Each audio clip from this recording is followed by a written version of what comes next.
So anyway, we've been doing this for 10 years. But I have to tell you, 18 months ago, we went out for a date, and we were feeling exhausted, depleted. We were honestly pretty miserable. And we took a few minutes to think about our values, which we hadn't done in too long. And we realized really quickly that we were 1 for 6. Our life was in alignment with one of our values. It wasn't just that we were too busy or too stressed or life got too full. It was that our whole life was out of alignment with what really mattered to us. Does that make sense? So at the time, I was working full-time as a director at a Fortune 50 company. My husband's career was accelerating. He was traveling all over the world. And from the outside in, people thought, wow, things are great for them. But we were miserable.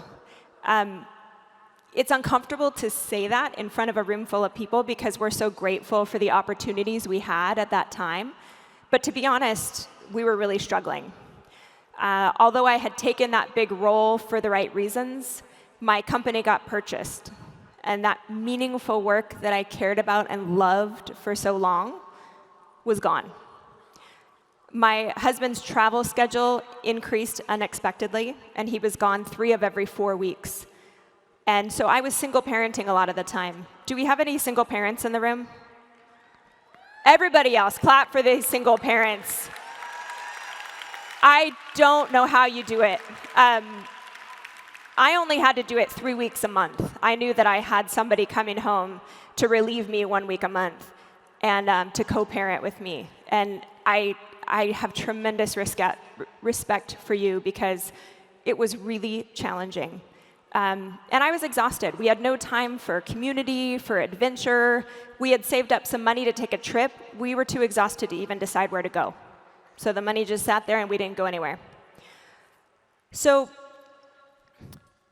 here's what we did. One more.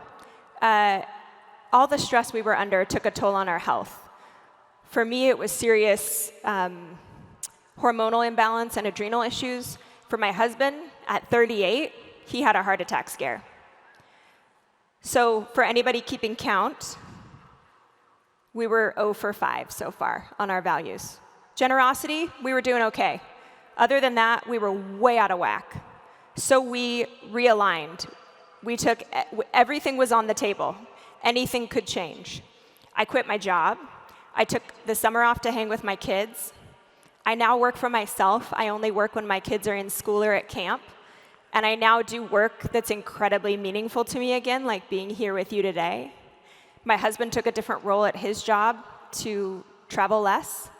And we now have the time and the space to pursue adventure and community and focus on our health and our family. So I share that to show you just how important this stuff is from personal experience. I've lived this way for 10 years, and it still takes intention. So let's talk about what we're going to cover today. All right, we're getting full. That's awesome. Come on in if you're still back there.